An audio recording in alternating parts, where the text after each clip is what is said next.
चरणों में कोटि कोटि नमन। श्री योग वशिष्ठ की स्थिति प्रकरण में हमारा चल रहा था कि राम जी ने वशिष्ठ जी से ये क्वेश्चन किया था कि वो ब्रह्मा, वो खुद तो अद्वैत है, अद्वैत तत्व में होते हुए उन्होंने ये द्वैत की रचना कैसे की, द्वैत की सृष्टि कैसे की।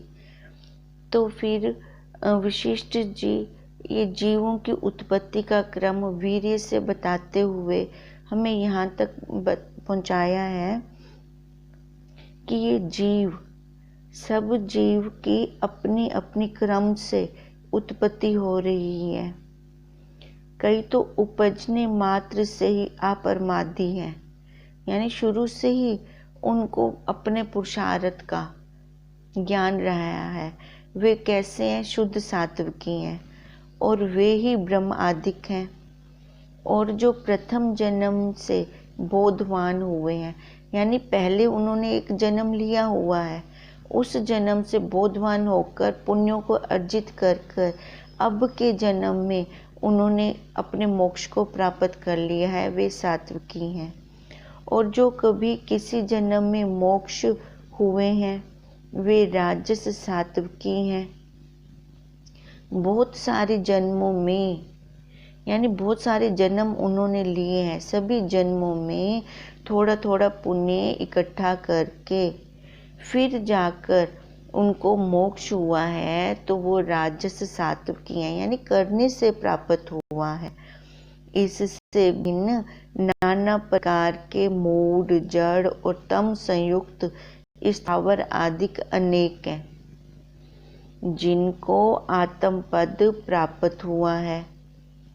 उनको जो मिलते हैं उनका अंत जन्म है। देखो फिर इससे निम्न कोटि में भी आ रही हैं, एक उत्तम हो गया, एक मध्यम हो गया, एक निष्कृष्ट हो गया। अब कहते हैं इससे भिन्न, एक तो हो गया शुद्ध सात्विक, एक हो गया सात्विक, एक हो गया राजस सात्विक। अब इससे भी निम्न कोटि के जो मूड हैं, जड़ हैं, छूटेंगे तो सारे, सभी को ही मोक्ष की प्राप्ति होगी। पर कैसे होगी? किसी का रास्ता बहुत कम रह चुका है, किसी का थोड़ा सा है, किसी का बहुत ज़्यादा है। अनेक जन्मों के बाद जाकर जो तम है, निष्कृष्ट है, उनको फिर मोक्ष की प्राप्ति होगी। उनको जो मिलते हैं फिर उसके बाद उनका अंत जन्म होता है, वही उनका लास्ट होता है। ऐसे पुरुष विचारते हैं कि मैं कौन हूँ और यह जगत है, और इस विचार के क्रम से मोक्ष भागी होते हैं।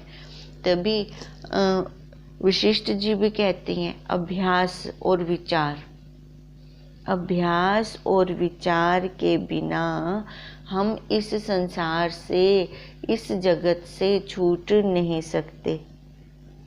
वे राजस सात्विकी होते हैं जो विचार करते हैं और अभ्यास करते हैं, परमादी नहीं रहते अपने स्वरूप के ज्ञान में, उनका विचार चल रहा होता है। यहाँ पे कल हमने 59 सर्गा समाप्त किया था। वशिष्ठ जी बोले, हे राम जी, जो राजस सात्विकी होते हैं वे पृथ्वी पर महागुणों से शोभायमान होते हैं और सदा उदित रूप रहते हैं, जैसे आकाश में चंद्रमा रहता है। वे पुरुष खेद नहीं पाते, क्योंकि उनका स्वयं का पुरुषार्थ चल रहा होता है, उनकी स्वयं की इच्छा जागृत हुई होती है कि मेरे को अब इस संसार से मोक्ष प्राप्त करना है। जैसे आकाश को मलिनता नहीं स्पर्श करती, ऐसे राजस सात्विक महापुरुष को फिर कोई भी परिस्थिति टच नहीं करती, भले कितनी मर्जी उनके ऊपर परिस्थितियाँ आए, पर उनको वो टच नहीं करती। कैसे? जैसे आकाश के अंदर कितनी आंधी, तूफान, धूल, मिट्टी, डस्ट रहती है, पर आकाश की कभी हमने डस्टिंग की? आकाश की कभी भी डस्टिंग नहीं हुई। इसका मतलब आकाश को ये गंदगी स्पर्श नहीं कर सकती। तैसे ही उनको आप आपदा स्पर्श नहीं करती, जो अपरमादी हैं, जो हमेशा अपने पुरुषार्थ में लगे रहते हैं और विचार करते हैं। जैसे रात्रि के आय से सुवर्ण के कमल नहीं मुंदते, जो कुछ प्राकृतिक आचार है उसके अनुसार चेष्टा करते हैं। देखो, प्रकृति के आय, जैसे रात्रि के आने से सुवर्ण के कमल मुरझाते नहीं है, वो वैसे के वैसे ही रहते हैं।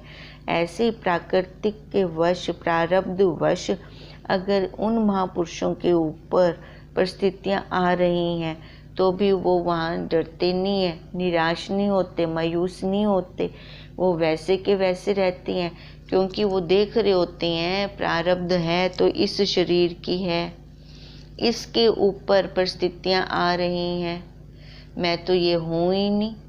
जब वो ऐसा देखना शुरू कर देते हैं तो देखो, उनको फिर कुछ भी स्पर्श नहीं होता, ना दुख लगता है, ना परिस्थिति उनको लगती है। वो परिस्थिति तो पहले ही खुद बोल रही है, पर की स्थिति हूँ मैं। अब इसमें से पर कौन है? ये देह। मैं क्या हूँ? मैं साक्षी हूँ, मैं सत चित आनंद स्वरूप हूँ। सभी जीव सुख के पीछे भाग रहे हैं, पर उनको पता नहीं है कि वो मिलना कहाँ है। वो सुख ढूंढ रहे हैं विषयों में से, वो दूसरों में से सुख ढूंढ रहे हैं। बच्चे मेरे को सुख दें, पति मेरे को सुख दें, सास मेरे को सुख दे, नूह मेरे को सुख दे, बाप मेरे को सुख दे। अब बताओ, पत्ता पत्ते को क्या सहारा देगा? ये सुख ढूंढ तो वही रहे हैं, सारे उसके पीछे भाग रहे हैं, पर उन बेचारों को पता नहीं है वो सुख नहीं, आनंद की डिमांड कर रहे हैं। सुख तो जोड़ी में है, सुख के साथ दुख आएगा ही आएगा। हमें क्या चाहिए? हमें आनंद चाहिए जो कभी जाए ना, और वो आनंद अपने स्वरूप का है, अपने आपे का है। वही अपना आपा, जब उसमें हम देखो ध्यान समाधि करते हैं तो वो निकल के बाहर आता है, वो झलक रहा होता है।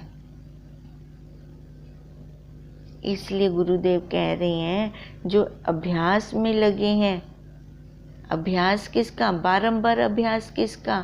कि मैं देह नहीं हूँ, मैं देह नहीं हूँ।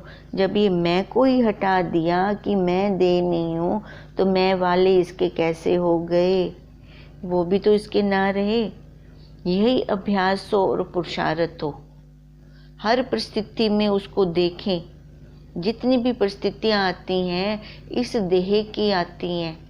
जब ऐसे विचार करके हम चलते हैं तो कोई भी आपदा स्पर्श कर ही नहीं सकती, क्योंकि जब जो आपदा का स्थान है वो देह, मैंने उसको ही अपने से अलग कर दिया, हमारे तक तो कोई पहुंच ही नहीं सकता। जो भी पहुंचेंगे इस देह तक ही पहुंचेंगे, और मैं ये देह हूँ नहीं। अगर ऐसा विचार बारंबार चल रहा है तो देखो, जो कुछ प्राकृतिक आचार है उसके अनुसार वो चेष्टा कर देते हैं। और जैसे सूर्य अपने आचार से विचरता है और आचार नहीं करता, ऐसे ज्ञानी लोग, महापुरुष लोग वैसी चेष्टा कर देते हैं। जो उनके प्रारब्ध वश में आ रहा है उसको देख रहे हैं, इष्ट अनिष्ट पुष्प उस अपने शिव के ऊपर चढ़ा रहे हैं। अब इष्ट अनिष्ट पुष्प क्या है? जो ये परिस्थितियाँ अच्छी भी बुरी भी आ रहे हैं, अपने अंदर बैठे शिव तत्व पे उसके ऊपर अर्पण करी जा रहे हैं, अर्पण करी जा रही हैं। ये फूल हैं, ये परिस्थितियाँ फूल हैं। अब फूल ही तो चढ़ाते हैं हम अपने भगवान जी के ऊपर, तो ये फूल चढ़ाएं, उनसे असंग रहें। देखो, इसलिए कह रहे हैं जैसे सूर्य अपने आचार में विचरता है, चाहे जितनी मर्जी आंधी आए, तूफान आए, भले हमें नीचे से सूरज ना दिखे क्योंकि आगे बादल का आवरण है, पर सूरज तो अपनी नियति के अनुसार वहीं कहीं ना कहीं निकला हुआ है। वो तो है, उसने तो कोई और आचार नहीं लिया, उसने कोई और आचरण नहीं किया। आज मैं थका हुआ हूँ, आज मैं नहीं निकलता, या कल बहुत आंधी तूफान आ रहा था तो मैं आज थोड़ा सो जाता हूँ। देखो, ऐसे उसने कोई आचार किया? नहीं किया। कहते हैं तैसे ही वे सत्य मार्ग में विचरते हैं ज्ञानी पुरुष, जो बार बार अभ्यास और विचार से अपने मोक्ष पद को प्राप्त करते हैं और हृदय से पूर्ण शांत रूप है। देखो, हम बार बार कह रहे हैं मोक्ष पद को प्राप्त करते हैं, प्राप्त की प्राप्ति करते हैं। खाली ये शब्दों का कहना है, शब्दों में आ रहा है, नहीं तो वो मोक्ष, उसमें तो ना मोक्ष है ना बंधन है, उसमें तो कुछ भी नहीं है। मोक्ष और बंधन है तो इस पर में है। ये पर, ये शरीर, ये पर है, इसमें है। हम पुरुषार्थ किसका कर रही हैं? पर को हटाने का। जब पर ही हट गया वो तो है ही है। इसलिए कहते हैं कि वे सत्य मार्ग में ही हमेशा विचरते हैं और हृदय से पूर्ण शांत रूप रहते हैं। जैसे मर्जी परिस्थिति आ जाए, विकट से विकट परिस्थिति आ जाए, तो भी उनके अंदर विक्षेपता नहीं आती, अपनी सौम्यता को वो नहीं छोड़ते। जैसे चंद्रमा की कला क्षीण होती है तो भी वह अपनी शीतलता नहीं त्यागता।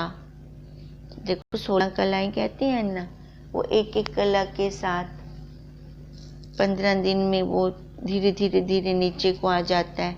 चंद्रमा, एक छोटी सी पतली सी लाइन दिखाई देती है चंद्रमा की। देखो, फिर भी वो शीतलता देना तो नहीं छोड़ता, अनाज को पुष्ट करना तो नहीं छोड़ता। जो उसका आचार है वो वैसे ही कर रहा है। तैसे ही ज्ञानवान आपदा के प्राप्त हुए भी मलिनता को प्राप्त नहीं होते। उनका भी जो आचार है वो उसी आचार से वो चल रहे हैं। वे सर्वदा काल, मैत्री आदि गुणों से संपन्न रहते हैं। कौन रहते हैं? ये महापुरुष। एक बार साधना काल में जिन अवगुणों का त्याग कर दिया, तो सिद्धांत काल में वो वाले फिर अवगुण उनके पास आ ही नहीं सकते, उनके पास फटक ही नहीं सकते। उनका तो स्वभाव बन जाता है सबके साथ मैत्री, सबके ऊपर करुणा करना, उदारता, ये तो उनका स्वभाव बन जाता है। समता रूप जो समरस हैं वो सदा उनमें शोभते हैं। समता रूप जो समरस है उससे वे पूर्ण और शांत रूप में, वो पूर्ण है और शांत रूप से, और निरंतर शुद्ध समुद्रवत अपनी मर्यादा में स्थित रहते हैं। हे राम जी, तुम भी महापुरुषों के मार्ग में सदा चलो और जो मार्ग परम पावन, आपदा से रहित और सात्विकी है उसके अनुसार चलो। तब आपदा के समुद्र में ना डूबोगे। अब ये कौन कह रही हैं? वशिष्ठ जी कह रहे हैं राम जी को। जैसे समुद्र अपनी मर्यादा नहीं छोड़ता, उसी दायरे में ही रहता है। हे राम जी, तुम भी ऐसे महापुरुषों के मार्ग पे चलो। और ये जो मार्ग है ना, परम पावन मार्ग है, ये आपदा से रहित है। यहाँ पे कोई भी परिस्थिति टच नहीं करती, ना वहाँ राग होता है, ना द्वेष होता है, ना दुख है, ना सुख है। कैसा है? सात्विकी है। उसके अनुसार चलो, तब आपदा के समुद्र में ना डूबोगे। अब ये राम जी के लिए है? नहीं, हम सब के लिए है। क्योंकि आपदा के समुद्र में तो हम गोते खाते हैं। राम जी के ऊपर कितनी बड़ी आपदा आई तो भी तो उनको कुछ भी नहीं फील हुआ। 14 वर्ष का वनवास, जबकि वहाँ राज्य अभिषेक हो रहा था, और उसी टाइम 14 वर्ष का वनवास हंसते हंसते ले लिया। उनके ऊपर तो इतनी आपदाएं आई हैं तो भी वो विक्षेप नहीं हुए। ये हम लोगों के लिए हैं कि हम आपदाओं में आकर एकदम विक्षेपता में आ जाते हैं। जैसे वे खेद से रहित जगत में विचरते हैं, तैसे ही हम भी विचरें। ये हमें बता रही हैं कि जैसे महापुरुष खेद से रहित होकर सारा आचार करते हैं, आचरण करते हैं। हम देखें हमारी प्रारब्ध राम जी जैसी प्रारब्ध तो नहीं है। कितना कष्ट था उनकी प्रारब्ध में, फिर भी उन्होंने कितने अच्छे से वो सारा कुछ किया, आचार किया। इधर हम तो सुख सुविधा में रहते हुए, घर में रहते हुए, फिर भी हमें लगती है कि थोड़ी सी कोई परिस्थिति नहीं आती तो लगता है कैसे पहाड़ टूट पड़ा है हमारे ऊपर। जिस क्रम से राजस से सात्विकी मोक्ष भागी होता है सो सुनो। प्रथम आर्य भाव को प्राप्त होना। अब ये तो बता दिया कि राजस से सात्विकी हो जाते हैं तो उनकी स्थिति ऐसे हो जाती है, पर राजस से सात्विकी होते कैसे हैं? अब वो वाला क्रम वशिष्ठ जी बता रहे हैं कि प्रथम आर्य भाव को प्राप्त होना मतलब तत्वज्ञ गुरु का होना बहुत जरूरी है। अगर वो जिज्ञासु है, साधक है, ऐसे गुरु तो बहुत हैं जो बाहर हमें कहीं ना कहीं बाहर दिखा रहे हैं उस परमात्मा को, पर जो अपने अंदर दिखाए, क्योंकि वो परमात्मा बाहर नहीं है, हमारे अंदर है। और जो हमें अपने अंदर दिखाए उसको कभी छोड़ना नहीं। अब इसलिए कहते हैं प्रथम आर्य भाव को प्राप्त होना, तत्वज्ञ गुरु का होना बहुत जरूरी है। अर्थात यथाशास्त्र सद्व्यवहार करना, तो उससे अंतःकरण शुद्ध होता है। देखो पहले तो वो वस्तु को साफ करने की जगह जहाँ पे ये हमने सारी सामग्री रखनी है, वो वस्तु कैसी हो? साफ हो, वो बर्तन साफ हो। ये ब्रह्म ज्ञान को शेरनी का दूध कहा जाता है और ये सोने के बर्तन में टिकता है। अब सोने का बर्तन क्या? हमारा अंतःकरण। अंतःकरण तो हमारा मलिन हुआ पड़ा है, राग द्वेष के संस्कारों से भरा पड़ा है। अब जिस बर्तन में पहले स्पेस नहीं है, भरा पड़ा है, तो उसको पहले खाली करना है। अब खाली करेंगे तभी तो ये ब्रह्म ज्ञान अंदर अर्जित होगा।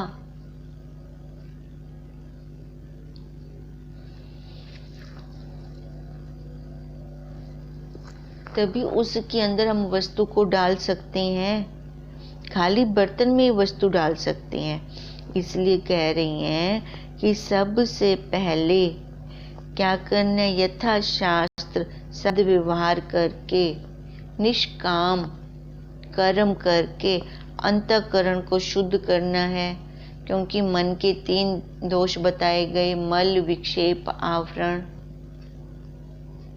मल कैसे खत्म होगा? कर्म करने से।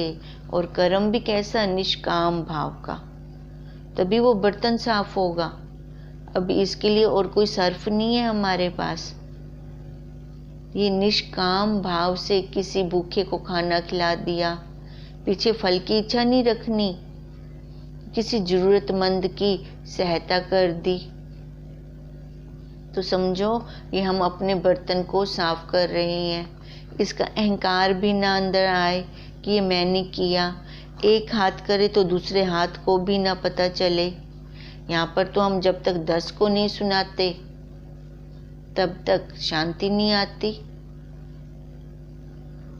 अब इसलिए गुरुदेव कह रहे हैं यथाशास्त्र व्यवहार करके पहले अंतःकरण को शुद्ध करना, उस आर्य पद को पाकर संतों के साथ मिलकर बारंबार सत्य शास्त्रों को विचारना। अब देखो अंतःकरण शुद्ध होगा तभी जिज्ञासा और बढ़ेगी अपने स्वरूप को पाने की। अगर अंतःकरण शुद्ध नहीं है ना, हम तत्वज्ञ गुरु का सानिध्य भी ले रहे हैं तो भी समझो आई चलाई हो रही है। वो ज्ञान अंदर रुकता नहीं है, वो ज्ञान अंदर ठहरता नहीं है। वो क्या था, सड़क बनी पड़ी थी, एक कान से सुन रहे थे दूसरे से निकाल रहे थे। आना अच्छा लग रहा है, सुनना अच्छा लग रहा है, पर अमल तो हमने किया ही नहीं। जब तक उसका निध्यासन नहीं होता तब तक हमें वो शांति, तृप्ति, वो आत्म पद का आनंद होता क्या है वो मिल नहीं सकता। क्योंकि बर्तन साफ नहीं था, बर्तन में तो और वस्तु डाल रखी थी संसार वाली, मैं मेरे वाली, उनकी पूर्ति कर रहे थे। अब बर्तन खाली तो करें, भरी हुई स्लेट पे कैसे लिखें? पहले उसके ऊपर तो पोछा मारना पड़ेगा ना, स्लेट को साफ करना पड़ेगा, तभी हम कुछ लिखना चाहें तो लिख सकते हैं।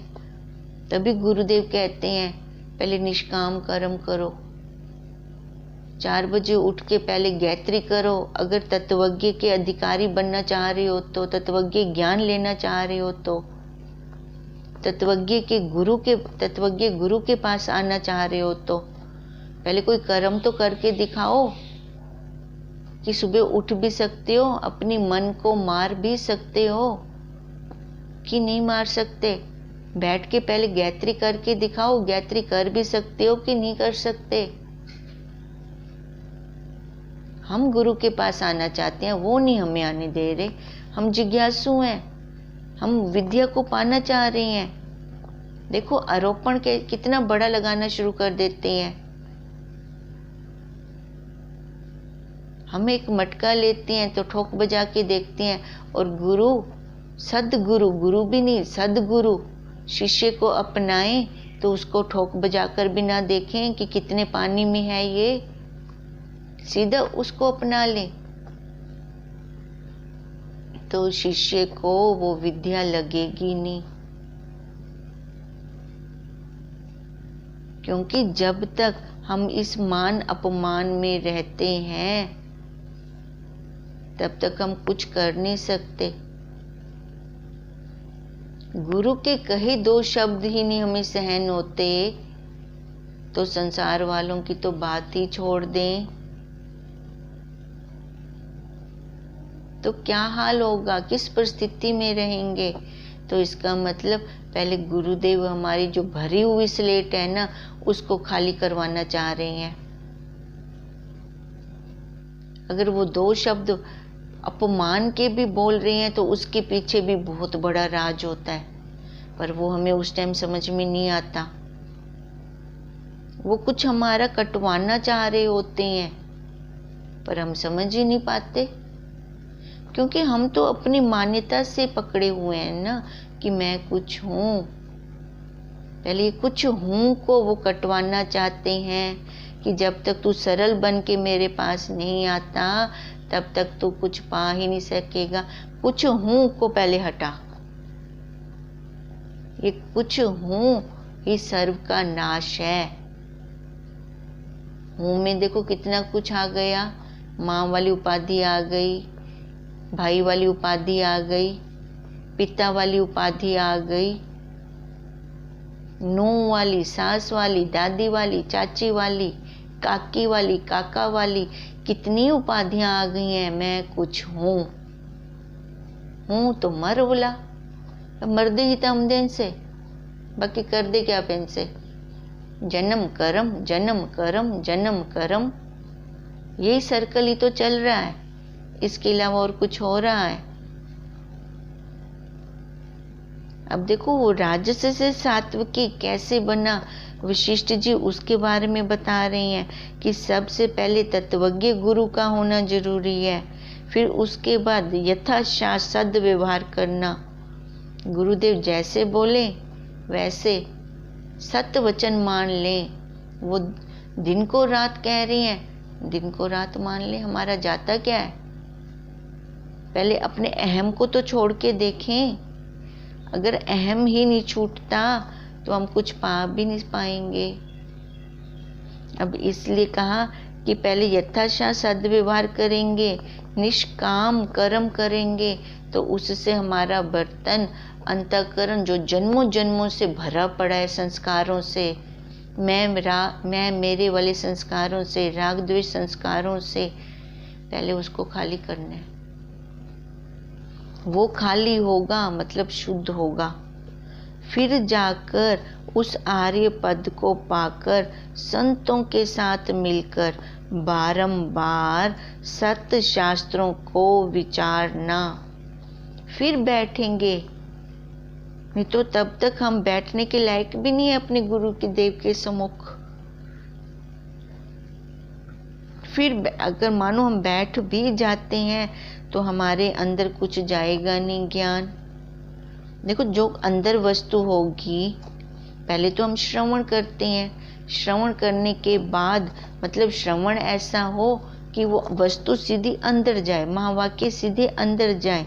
अब वो अंदर जाएगी तभी तो उसका मनन होगा, तभी तो किसी भी परिस्थिति में हम वो महावाक्य निकाल कर अपने आगे कवच डाल सकते हैं। ये कब होगा? जब महावाक्य हमें याद होंगे, जब महावाक्य हमारे अंतःकरण पर लिखे गए होंगे। हमारे अंतःकरण पर तो लिखा है संसार की बातें, ये संसार लिखा पड़ा है हमारे अंतःकरण पर। तो वो देखो संसार के संस्कार वो बारंबार आ जाते हैं और वो संस्कार रुलाने वाले होते हैं। वहां से हम ऐसे बिना पुरुषार्थ के नहीं छूट सकते। श्रवण सही होगा तभी मनन सही होगा, तभी उस पर हम विचार कर सकते हैं। एक बार गुरुदेव के मुख से हमने श्रवण किया, दूसरी बार वही शास्त्र हमने घर पे उसका अध्ययन किया, अध्ययन करके देखो फिर विचारा तो वो पक्का हो गया कि नहीं हो गया। अब ये संस्कार किसके जा रहे हैं? किसके जा रहे हैं? अपने आप के, जो हमारा स्वरूप है। क्योंकि गुरुदेव तो हमें अपने स्वरूप की याद दिलवाते हैं। अरे भाई तू ब्रह्म है, तू कहाँ बार भटक रहा है, कहाँ दुखों में घूम रहा है, कहाँ सुखों में घूम रहा है। तू ब्रह्म है, तू ब्रह्म है, तू ब्रह्म है। वो हमें अपने स्वरूप की याद करवाते हैं, ये चर्चा बार बार छेड़कर। सत्य शास्त्रों को इसलिए तो देते हैं क्योंकि वहाँ सत्य शास्त्रों में भी अपने ही स्वरूप की ही चर्चा है।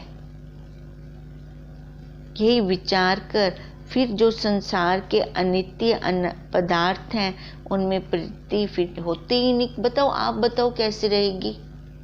जब मैंने एक बार सत्य को ले लिया, असली आम खा लिया, नकली आम कैसे खा सकती हूँ? फिर मिट्टी वाले आम को हम फिर देखना पसंद करेंगे जब माँ ने, गुरु रूपी माँ ने हमें जब असली आम ही हाथ में दे दिया। क्यों जाएंगे हम फिर मिट्टी वाले आम खाने को? ये अपना आपा असली प्योर आम है। जब एक बार उसका आनंद लग गया, उसका रस लग गया,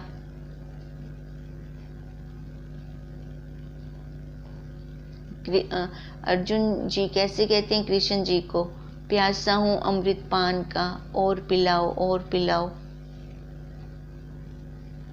जब एक बार इस विद्या का रस लग जाता है, रस आने लग जाता है। देखो जब एक वस्तु को हम एक बार खाते हैं तभी तो हम दोबारा उस वस्तु की इच्छा कर सकते हैं ना, क्योंकि उसका टेस्ट हमने एक बार देखा।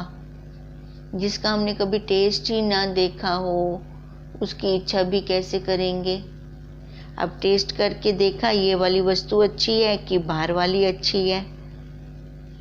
अब जिसका रस आने लग गया वो वस्तु हम बार बार लेना चाहते हैं। हम संसार में भी यही करते हैं, उस वस्तु को हम बार बार लेते हैं, वो वस्तु चाहिए, वो अच्छी थी। अब एक बार ऐसी ब्रह्म विद्या का जब रस लग गया, अपने स्वरूप का एक रस लग गया, तो देखो फिर बाहर जाने को दिल ही नहीं करता। फिर वही गोता मारो अपने अंदर, अपने आप की बात करो, अपने स्वरूप की बात अच्छी लगती है वहां पर। बाहर तो दो है, दो तो पसंद ही नहीं आता साधक को। जिज्ञासु अद्वैत तो द्वैत की निंदा कर रहा है, वेदांत द्वैत की निंदा कर रहा है। दो में कहाँ भटक रहे हो, कहाँ भटक रहे हो? आज तक वही करते आ रहे थे हम, तभी तो हमें वहां पे शांति नहीं मिल रही थी, तृप्ति नहीं मिल रही थी। अब अपने आप में आकर इस देह को जब हमने हटा दिया, इसको भी पर कर दिया, फिर आके जब वो आनंद आया तो उसकी हम किसी दूसरे आनंद के साथ उसको मिलान नहीं कर सकते। इसका आनंद का तो दूसरा जोड़ी है ही नहीं, ये अपने आप में एक ही है, सुख का जोड़ीदार है। इस आनंद का कोई जोड़ीदार नहीं है और इसी के लिए है हमारे पास, पर हमें पता नहीं है। कितने बड़े मूर्ख हैं ना हम। वस्तु हमारे पास है पर पता नहीं है। पर ये भी शुक्र कि तत्वज्ञ गुरुदेव हमें प्राप्त हुए और उन्होंने ही हमें प्राप्ति करवा दी, हंसते हंसते, पता भी नहीं चला। हरि ओम तत्सत, हरि ओम तत्सत, हरि ओम तत्सत।